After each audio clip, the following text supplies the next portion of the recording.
అతనెవరు? నువ్వు కట్టుకున్నటువంటి భర్త. వాడు ఒక మనిషే, నీకు సంపాదించి పెట్టేటటువంటి వాడు. లేదు, సంపాదన లేకపోయినా నీ జీవితంలో ఒక భాగం. నీ జీవితంలో ఉన్నటువంటి భాగాన్ని నువ్వు సంస్కరించకపోతే, నువ్వు గౌరవించకపోతే, నువ్వు సరిగా చూడకపోతే, నువ్వు సంతోష పెట్టకపోతే నీ జీవితంలో అవన్నీ ఎక్కడున్నాయి? ఉన్నాయి అనుకుంటే భ్రమ.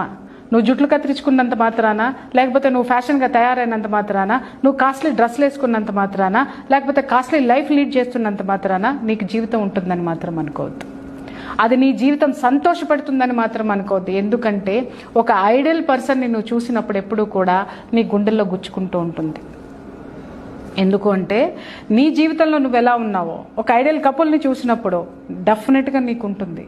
నీ భర్తని నువ్వు ఎలా చూస్తున్నావు అనేది నీ అంతరాత్మ నీకు ఎప్పుడూ కూడా హెచ్చరిస్తూ ఉంటుంది.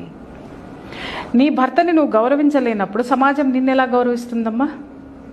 నేను అడుగుతున్నాను నాగరాజు గారు. వీళ్ళని సంపాదించేవాడిని నువ్వు గౌరవించలేనప్పుడు, నీకు తిండి పెట్టేవాడిని నువ్వు గౌరవించలేనప్పుడు